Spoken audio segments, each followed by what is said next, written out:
أعوذ بالله من الشيطان الرجيم بسم الله الرحمن الرحيم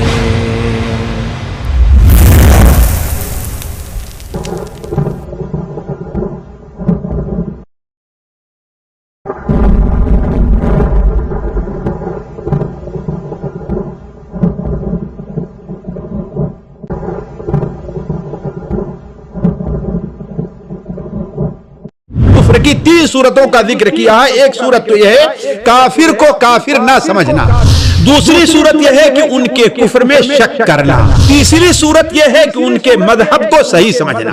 جو شخص طاغوت کے ساتھ کفر کرے اور اللہ پر ایمان لے آئے، صرف الا اللہ، یہ مسلمان ہونے کافی نہیں بلکہ لا الہ الا اللہ، پہلے کہے اللہ کے علاوہ کوئی معبود نہیں ہے سچا، کوئی حقیقی مگر اللہ تبارک و تعالی۔ کافر دیکھیے 2 قسم کے کافر ہوتے ہیں اور دونوں یہاں پر مراد ہیں۔ ایک تو وہ شخص ہے کہ جس نے سرے سے مذہب اسلام کو قبول ہی نہیں کیا، دوسرے وہ لوگ بھی ہیں جو اگرچہ لا الہ الا اللہ محمد رسول اللہ کا اقرار کرتے ہیں لیکن وہ یہ سمجھتا ہے کہ ہمارے نجات کے لیے اور مسلمان ہونے کے لیے ہمارے لیے یہی کافی ہے، خواہ ہم کوئی عمل کریں یا عمل نہ کریں، ہم نماز نہ پڑھیں، ہم روزہ نہ رکھیں، ہم زکوٰۃ نہ دیں، تو ایسا شخص بھی کیا ہے؟ وہ اسلام سے خارج ہے، یہ مراد ہے۔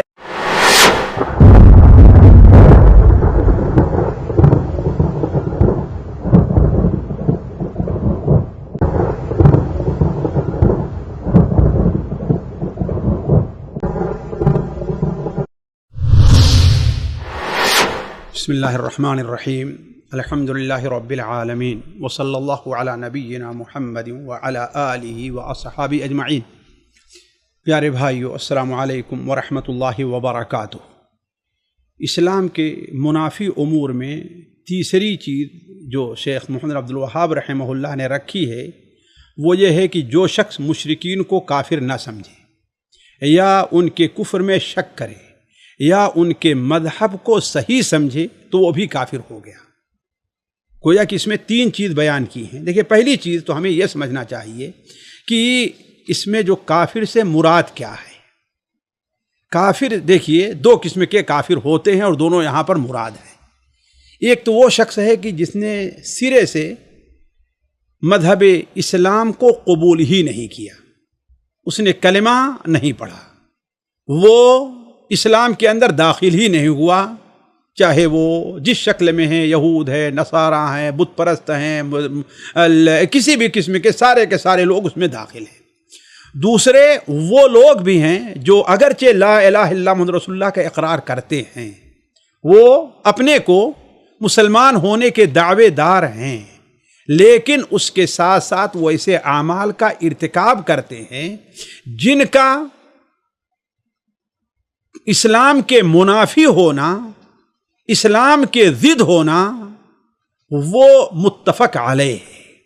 مثال کے طور پر منافقین تھے، وہ لا الہ الا اللہ محمد رسول اللہ کے اقرار کرتے تھے لیکن وہ اپنے دل کے اندر شک کے اندر مبتلا تھے، جبکہ اسلام کے لیے شرط کیا ہے؟ یقین ہونا چاہیے۔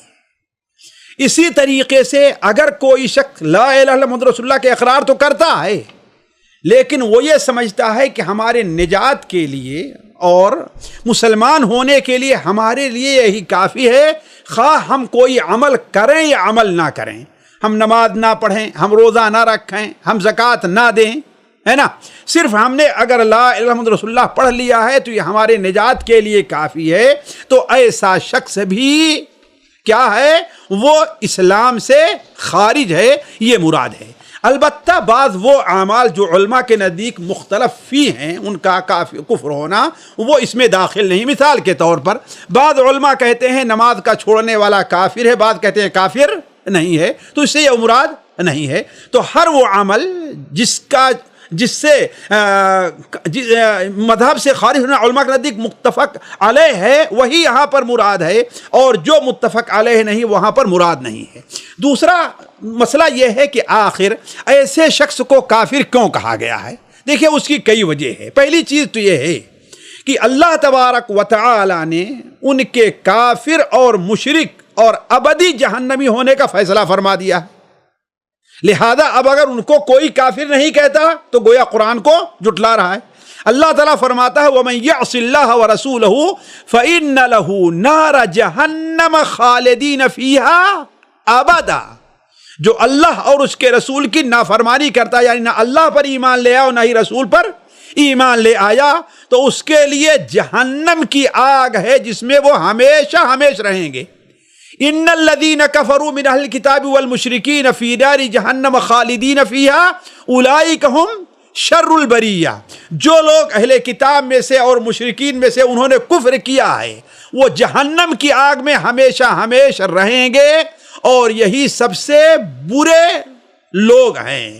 اور وہ حدیث جو صحیح مسلم حضرت ابو ہریرہ سے مروی ہے کہ نبی کریم صلی اللہ علیہ وسلم نے ارشاد فرمایا والذی نفس محمد بیدہ، اس ذات کی قسم جس کے ہاتھ میں محمد صلی اللہ علیہ وسلم کی جان ہے، لا یسمع بی من هذه الامت یہودیا او نصرانی، اس امت کا جو کوئی بھی یہودی ہے نصرانی ہے وہ میرے بارے میں سن لیتا ہے، پھر میرے اوپر ایمان نہیں لے آتا اور اسی پر اس کا انتقال ہو جائے، میری لائی ہوئی تعلیم کو نہیں مانتا، اسی پر اس کا انتقال ہو جائے، تو کیا ہے وہ جہنمی ہوگا. لہذا ہم ان کو جہنمی کہیں گے، اور جو شخص اس کے بارے میں گویا کی کفر کرے، شک کرے گا، گویا کہ وہ شخص بھی اسی میں داخل ہے. اسی طریقے سے ہمیں اور آپ کو یہ سمجھنا چاہیے کہ ایسا شخص جہنمی کیوں ہے؟ اس لیے کہ اللہ تبارک و تعالی نے ایمان کی قبولیت کے لیے ایک شرط قرار دی ہے. کیا؟ اللہ تعالیٰ فرماتا ہے فَمَن يَكْفُرْ بِالطَّاغُوتِ وَيُؤْمِن بِاللَّهِ، جو شخص طاغوت کے ساتھ کفر کرے اور اللہ پر ایمان لے آئے. صرف الا اللہ یہ مسلمانوں کے لیے کافی نہیں، بلکہ لا الہ الا اللہ، پہلے کہے اللہ کے علاوہ کوئی معبود نہیں ہے سچا، کوئی حقیقی مگر اللہ تبارک و تعالی. تو یہ چیز ضروری ہے ہمیں سمجھنے کے لیے کہ آخر انہیں کافر کیوں کہا گیا ہے. مصنف نے اس کفر کی 3 صورتوں کا ذکر کیا ہے. ایک صورت تو یہ ہے کافر کو کافر نہ سمجھنا، کافر کو کافر نہ سمجھنا، یعنی وہ شخص اگرچہ اللہ الہ الا اللہ کا اقرار کرتا ہے، دین اسلام کو حق مانتا ہے، اس کے مطابق عمل بھی کرتا ہے جیسے نماز روزہ وغیرہ، اور اس کے ساتھ یہ عقیدہ بھی رکھتا ہے کہ دنیا کے ہر شخص پر اس کلمے کا پڑھنا واجب ہے، لیکن نجات کے لیے صرف اسی کلمے کا اقرار ضروری نہیں سمجھتا. وہ یہ سمجھتا ہے کہ اگر کوئی شخص کسی اور دین کو بھی مان لے رہا ہے تو اس کے لیے نجات کافی ہے. چونکہ یہ قرآن اور حدیث ایسے لوگوں کے لیے قرآن حدیث میں دائمی جہنمی کہا گیا ہے، تو گویا وہ شخص قرآن اور حدیث کو جھٹلا رہا ہے، لہذا کافر ہوگا. اللہ تعالیٰ وَمَن يَبْتَغِ غَيْرَ الْإِسْلَامِ دِينًا فَلَن يُقْبَلَ مِنْهُ، جو شخص دین اسلام کے علاوہ کسی اور مذہب کی پیروی کرے گا اس سے قطعاً وہ قبول نہیں کیا جائے گا، اور آخرت میں وہ گھاٹا پانے والے میں ہوگا. مسند احمد سنن دارمی کی وہ روایت جو حضرت جابر بن عبداللہ سے ہے جس میں آپ صلی اللہ علیہ وسلم نے ارشاد فرمایا لو کان موسیٰ حیا، اگر موسیٰ علیہ السلام اس وقت زندہ ہوتے اور میری نبوت کو پاتے تو وہ بھی میری اتباع کرتے. تو گویا آپ صلی اللہ علیہ وسلم کی آپ کی آمد کے بعد جتنے دین ہیں وہ سارے کے سارے باطل ہو گئے ہیں. دوسری صورت یہ ہے کہ ان کے کفر میں شک کرنا، یعنی ان کے کفر میں شک کرنا کہ آیا ہم یہ تو مانتے ہیں کہ وہ لوگ جو ہے اسلام کو نہیں مانتے، لیکن آیا وہ کافر ہے کہ نہیں بھائی، میں اس بارے میں کچھ نہیں کہتا. یا یہ سمجھنا کہ ان کا مذہب تو باطل ہے لیکن اس کے بارے میں شک کرنا کہ وہ جہنمی ہے کہ نہیں ہے، کہیں اللہ ان کو نجات نہ دے. جیسے بہت سے لوگ ہیں کہ ان کی کافروں کے بارے میں ان کی بڑی خدمات ہیں، اس نے ایسی دوا ایجاد کی ہے کہ دنیا کے سارے لوگ اس سے فائدہ اٹھا رہے ہیں، اس نے ایسا آلہ ایجاد کیا ہے کہ آج دنیا کے سارے لوگ ہم دین کا کتنا کام اس کی وجہ سے کر رہے ہیں، تو کیا اللہ تعالیٰ ایسے لوگوں کو نجات نہیں دے گا؟ ہم کہیں گے اللہ تعالیٰ فرماتا ہے وَقَدِمْنَا إِلَى مَا عَمِلُوا مِنْ عَمَلٍ فَجَعَلْنَاهُ هَبَاءً مَنْثُورًا. وہ لوگ اگر ایمان نہیں لے آئے، کفر کیے، لا یرجون لقاءنا، ہم سے ملاقات پر ایمان نہیں رکھے، تو ہم کیا کریں گے؟ ان کے تمام اعمال کو رائے گا اور برباد کر دیں گے، ان کا کوئی عمل ہم قبول نہیں کریں گے۔ تیسری صورت یہ ہے کہ ان کے مذہب کو صحیح سمجھنا۔ پہلی صورت تھی کہ ان کے مذہب کے بارے میں کیا ہے، ان کو کافر نہ سمجھنا۔ دوسرے یہ ہے کہ ان کے کفر کے اندر یا ان کے جہنمی ہونے میں شک کرنا۔ تیسری صورت یہ ہے کہ ان کے مذہب کو صحیح سمجھنا، جیسا کہ آج بہت سے لوگ یہ آواز اٹھا رہے ہیں کہ یہ دنیا میں جو مذاہب پائے جا رہے ہیں، اسلام ازم ہے، یہودی ازم ہے، مسیحی ازم ہے، ہندو ازم ہے، ان کی مثال مسلمانوں کے فرقوں جیسی ہے کہ ہر ایک اللہ تک پہنچنے کے لیے الگ الگ راستے ہیں۔ کوئی کسی راستے سے اللہ تک جا رہا ہے، کوئی کسی راستے سے اللہ تعالیٰ تک جا رہا ہے۔ یہ ان لوگوں کا نظریہ ہے۔ اس لیے بہت سے لوگ وحدت ادیان کا فکرہ بھی پیش کرتے ہیں کہ تمام کے تمام دین کیا ہیں؟ ایک ہیں۔ یہ ان کے مذہب کو صحیح سمجھنا، یہ چیز بھی اسلام کے منافی ہے، اور اس سے بھی انسان مذہب سے خارج ہو جاتا ہے۔ کیوں؟ وجہ کیا ہے؟ اس لیے کہ اللہ تبارک و تعالی نے ایسے لوگوں کے بارے میں فیصلہ فرمایا ہے کہ وہ کافر ہیں۔ چنانچہ اللہ تعالیٰ اسی آیت کو دیکھیے جو اس سے پہلے ہم نے آپ کے سامنے رکھی، فَمَن يَكْفُرْ بِالطَّاغُوتِ وَيُؤْمِن بِاللَّهِ فَقَدِ اسْتَمْسَكَ بِالْعُرْوَةِ الْوُثْقَىٰ، پس جو طاغوت سے کفر کرے اور اللہ پر ایمان لائے تو اس نے ایسے مضبوط حلقے کو تھام لیا جو ٹوٹ نہیں سکتا۔ اس آیت میں دو چیزیں بیان ہوئی ہیں۔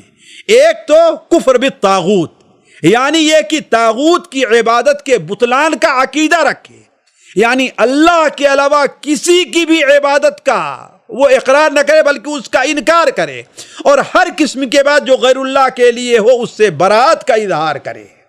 اور دوسری چیز کیا ہے؟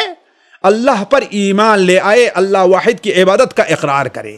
اسی لیے اہل علم کے نزدیک یہ لازمی نتیجہ یہ ہے کہ ایک مسلمان کا ولا اور برا کا جو معاملہ ہونا چاہیے وہ ولا موالات اس کی اہل ایمان کے ساتھ ہونی چاہیے، اور اس کی برات کیا ہے؟ اہل کفر کے ساتھ ہونی چاہیے۔ یہ چیز بڑی اہم ہے، اس پر بھی توجہ دینی چاہیے کہ ہم ہر وہ شخص جو کافر ہے، ہم قلبی طور پر اس سے ہمیں نفرت ہے، قلبی طور پر ہمیں اس سے جو ہے برات کا اظہار ہے، لیکن الگ معاملہ یہ ہے کہ دنیا کے معاملات میں ہم ان کے ساتھ بھلائی کے ساتھ پیش آئیں گے۔ جیسے کہ حضرت علی رضی اللہ تعالی عنہ کا مشہور قول نقل کیا جاتا ہے کہ کافروں کے ساتھ جو ظاہر میں تو اچھا معاملہ کرو، البتہ دل کے طور پر اور باطنی طور پر ان کے ساتھ نفرت رکھو، تو یہ چیز بھی اسلام کے منافی امور میں داخل ہے۔ اللہ تبارک و تعالی ہر شخص کو صحیح منہج پر رہنے کی توفیق عطا فرمائے۔ والسلام علیکم ورحمۃ اللہ وبرکاتہ۔ كنتم خير أمة أخرجت للناس تأمرون بالمعروف وتنهون عن المنكر وتؤمنون بالله